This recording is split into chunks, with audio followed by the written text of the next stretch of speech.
Hi guys. Binigyan na. Ito guys. Dumating kasi si Auntie galing sa Saudi. So kaya ay Dubai pala. Binigyan kami ng mga chocolates. Ayan. Anong sasabihin? Snickers. Yung saging. Tapos merong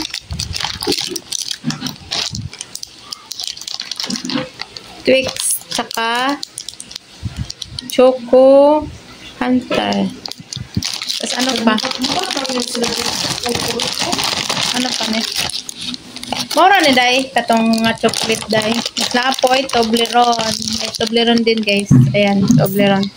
So galing to sa Dubai. Galing dala ni Auntie kasi nagdito siya nagbakasyon sa dito siya sa Pilipinas. Nagbakasyon siya dito sa Pilipinas. Tapos ito guys, bigay ito ng pinsan ko. Galing sa probinsya. Milky Makmak. Tapos ito pa. Tapos saan eh. So, ewan kung saan to binili. Kung sa Tacloban o sa may Laguna banda. Sa galing to sa probinsya, sa Leyte. So, may binagol yun guys. Hindi ako nabigyan kasi kinain na nila. Binagol. Galing sa Tacloban, Leyte. So, ayan.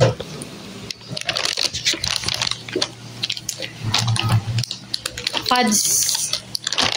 Ito yung Snickers. Favorite ko tong Snickers nung kapanahonan na kabataan ko pa. Murag tiguang kabataan.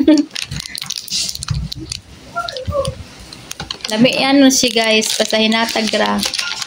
Diba? Snickers. Nabuksan namin kaya akala ko maraming laman. 5 piraso lang pala yung isang ano. Kaya yun na. Snickers. Na tayo guys. So, meron ditong rambutan guys.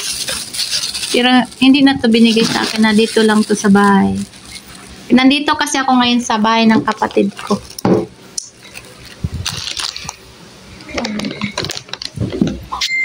Ito na yung Toblerone. Maliit ng Toblerone. Masarap ang chocolate kapag bigay lang. Magkano kaya to sa ibang bansa, no?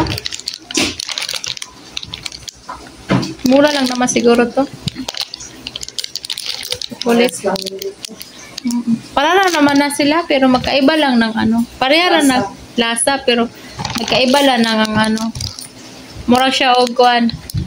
Social ang dating kay sa ibang bansa man pero pare-pareha rag kuan ingredients.